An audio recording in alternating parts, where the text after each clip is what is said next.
দুৰ্ভাগ্যজনক কথা যে নুমলীগড় আৰক্ষী থানাৰ মাত্ৰ 2 কিলোমিটাৰ নিলগত এটা ইমান ডাঙৰ এটা হত্যাকাণ্ড মিত্ৰ চেত্ৰী নামৰ যিজন যুৱক তেখেতক হত্যা কৰা হৈছে। সম্পূৰ্ণ প্ৰত্যক্ষদৰ্শী আৰু আমি যি চাই তাত অনুভৱ কৰিছো আৰু যি দেখিছো ৰাইজে যি দেখিছে সেই সম্পূৰ্ণ হত্যাকাণ্ড।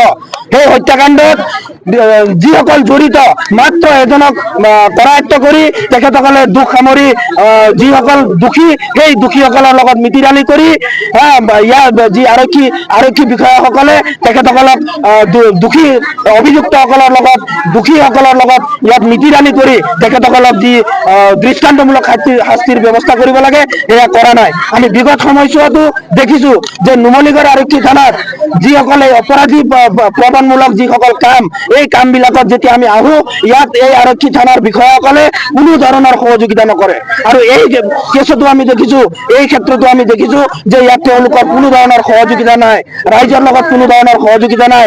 তেখেতসকলে ইয়াত দুৰ্ঘটনাৰ ৰূপ দি এই গোটেই বিষয়টো সামৰিবলৈ বিচাৰিছে। গতিকে আমি বিচাৰিছো, আমি দাবী জনাইছো যিহেতু ইয়াত আহি যেতিয়ালৈকে আমাৰ গোলাঘাট জিলাৰ মাননীয় আৰক্ষী অধীক্ষক গৰাকী আহি যেতিয়ালৈকে আমাক ইয়াত প্ৰতিশ্ৰুতি নিদিয়ে যে দোষীক দৃষ্টান্তমূলক শাস্তিৰ ব্যৱস্থা কৰা হ'ব আৰু যিসকল আৰু ইয়াৰ লগত জড়িত আছে দোষীসকল তেখেতসকলক কৰায়ত্ব কৰা হ'ব বুলি যেতিয়ালৈকে আমাক আহি ইয়াত আৰক্ষী অধীক্ষক গৰাকীয়ে প্ৰতিশ্ৰুতি নিদিয়ে তেতিয়ালৈকে কিন্তু আমি ৰাইজে ইয়াৰ পৰা কোনো কাৰণত এই গণতান্ত্ৰিক প্ৰতিবাদী সাব্যস্ত আমি ইয়াৰ বন্ধ নকৰোঁ। গতিকে আমি আহ্বান জনাব বিচাৰিছোঁ আৰক্ষী অধীক্ষক গৰাকীক, তেখেত অতি শীঘ্ৰে আহক, আহি আমাক ইয়াত আশ্বস্ত কৰক যে দোষীক অনতিপলমে কৰায়ত্ব কৰা হ'ব আৰু দৃষ্টান্তমূলক শাস্তিৰ ব্যৱস্থা কৰা হ'ব। সেই আশ্বাসন দিয়াৰ পিছতে আমি ইয়াত গণতান্ত্ৰিক আন্দোলন ইয়াত আমি বন্ধ কৰাৰ যি স্থিতি সেই আমি স্থিতি স্পষ্ট কৰিম।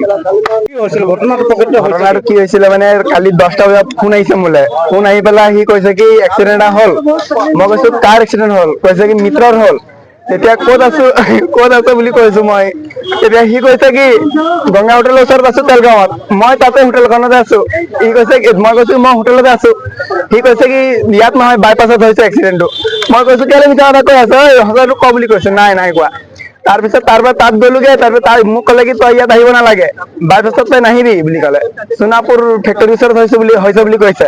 মোক কৈছে তই ইয়াত নাহিবি। মই কৈছো ক'ত যাম? মেডিকেল লৈ যাম বুলি কৈছে। মই কৈছো ঠিক আছে। তেতিয়া সি মেডিকেল টাউনশ্বিপ নিব লাগে, নাৰায়ণ মেডিকেল নিব লাগে, সি লেটেকুজান মেডিকেলত নিছেগে।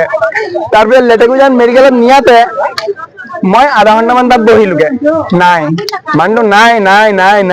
পিছত ফোন কৰিছো, ফোনটো মোৰ কাটি আছে। ফোনটো কাটি আছে। আৰু মই লাষ্টত খং উঠিলে মই ফোন কৰিলো, তেতিয়া সি ৰিচিভ কৰিছে। ৰিচিভ কৰাৰ পিছত মই কৈছো কি আহিলি নাই? আহিছো বুলি কৈছে। তেতিয়া মই দেখিছো টমটমত গুচি আহিছে। অহাৰ পিছত নমাইছো, তাৰ জিঅ' নাইয়ে মানে একদম খালি কৰি আছে দুবাৰমান। তাৰপিছত টমটমৱালাই কৈছে কি এক্সিডেণ্ট হোৱা নাই, মাথা ঘূৰাই পৰিছে বুলি কবি কৈছে মোক মেডিকেলত। মই এনেকে ক'ব নোৱাৰো নহয়। কেতিয়া ওলাই গৈছিলে আৰু কি পইচা পাতি লৈ গৈছিলে নেকি? পইচা মানে মই ৰাতিপুৱা তাক 1.5 লাখ টকা মই দিছো আৰু তাৰ লগত কম নহলে 1 লাখৰ পৰা বেছি হ'ব, কেলে কি ব্যৱসায়ী কৰা মানুহ হয়।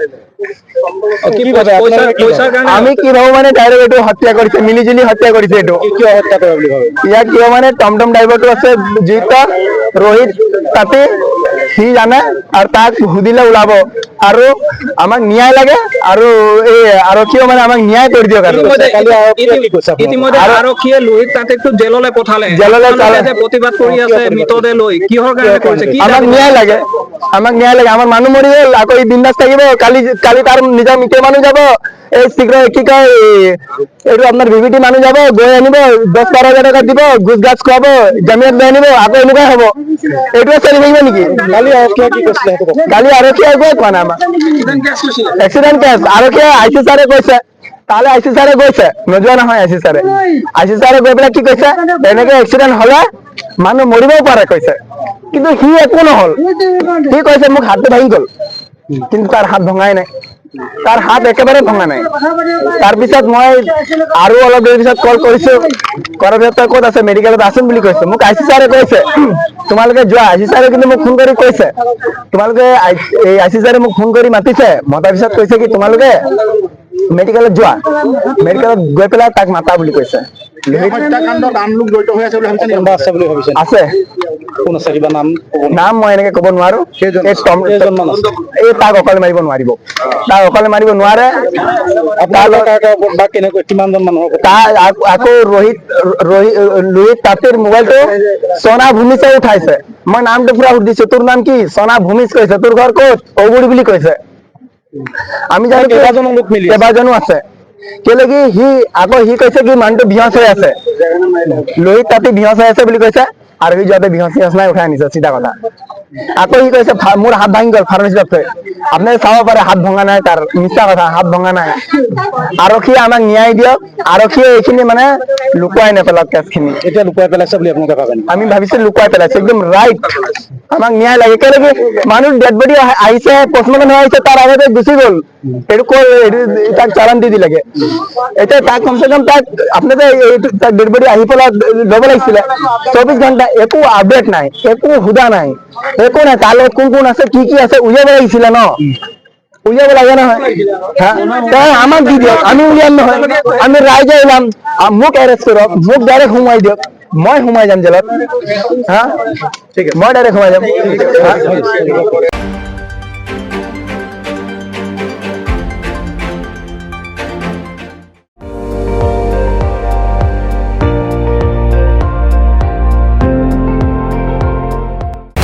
আপুনি চাই আছে ND24, সৰ্বশ্ৰেষ্ঠ নহয় সৰ্বোত্তমৰ দৌৰত।